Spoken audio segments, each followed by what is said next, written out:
Selamat pagi semuanya, saya akan mempresentasikan laporan analisis makroekonomi Indonesia. Laporan ini membahas daya tahan perekonomian Indonesia di tengah tekanan eksternal dan inflasi tinggi dengan data periode Maret hingga Mei 2026. Selanjutnya kita akan membahas tentang status makroekonomi. Status makroekonomi Indonesia saat ini berada di level siaga atau peringatan tinggi. PDB tumbuh sebesar 5,61% dan konsumsi masyarakat masih aktif sebagai penopang, namun inflasi mencapai 15% dan sektor manufaktur mulai tertekan. Jadi kesimpulannya ekonomi kita tidak sedang baik-baik saja, melainkan sedang dalam fase stress test. Selanjutnya kita akan melihat paradoks ekonomi.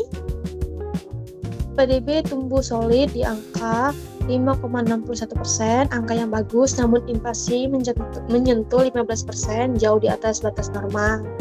Sebagai perbandingan, sebelumnya inflasi masih di angka 3,5-4%, kini sudah hampir 4 kali lipatnya. Mesin ekonomi masih tumbuh, tapi harga naik terlalu cepat, ini tidak sehat. Lalu kita akan melihat tentang lapangan kerja, terjaga, retail bergerak cepat. Pengangguran terbuka masih di angka 7,24 juta jiwa, stabil, belum memburuk.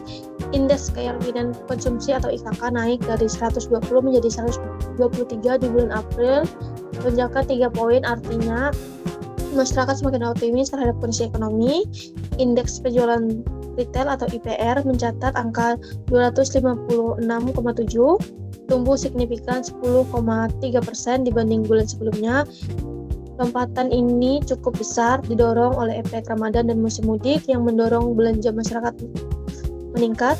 Jadi kesimpulannya IKK dan IPR melonjak 10,3%. Konsumsi domestik benar-benar sedang dalam kondisi kuat dan menjadi penopang utama ekonomi kita saat ini.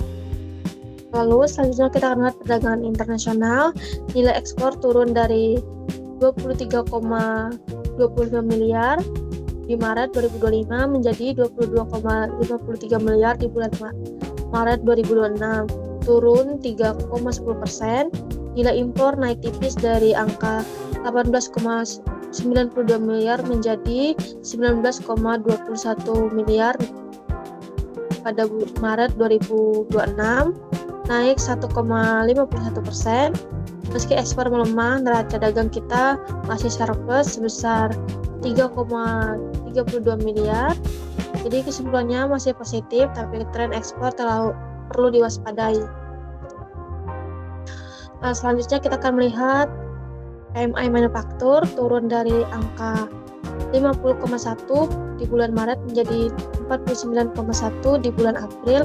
Angka di bawah 50 artinya kontraksi, yaitu pabrik mulai mengurangi produksi. Penyebab utama adalah biaya bahan baku yang melonjak akibat tekanan global. Kesimpulannya, ini alarm serius jika berkelanjutan, ada risiko pengurangan tenaga kerja di kuartal berikutnya. Lalu kita akan melihat cadangan devisa turun dari angka 148,2 miliar di akhir Maret menjadi 146,2 miliar di akhir April, berkurang 2 miliar hanya dalam waktu 1 bulan. Ini digunakan untuk intervensi pasar falas demi menjaga rupiah. Kesimpulannya, cadangan masih aman di atas standar internasional 3 bulan impor, tapi rasio penyusutannya perlu diperhatikan. Lalu kita akan membahas tentang kebijakan Bank Indonesia. BI menaikkan suku bunga acuan dari 4,75% di bulan Maret sampai April menjadi 55,25% di bulan Mei, naik 50 basis poin. Kenaikan ini bertujuan menekan inflasi dan menstabilkan rupiah. Jadi kesimpulannya, langkah ini tepat untuk stabilitas, namun risiko kredit makin mahal dan dunia usaha bisa mengurangi ekspansi. Lalu terakhir kita akan melihat ada matriks kinerja, mempunyai 2 indikator. Yang pertama ada indikator kekuatan, yaitu pertumbuhan PDB, ketenagakerjaan, daya beli, IKK, IPR, lalu ada neraca dagang. Lalu ada indikator tekanan, yaitu laju inflasi, penekanan manufaktur atau PMI, cadangan devisa yang tergerus, geopolitik. Jadi kesimpulannya, Indonesia memiliki fondasi yang cukup kuat, namun tekanan nyata sedang terjadi di berbagai sisi. Tantangan kedepannya adalah menjaga keseimbangan antara mengendalikan inflasi dan tetap mendorong pertumbuhan. Sekian dari saya. Terima kasih.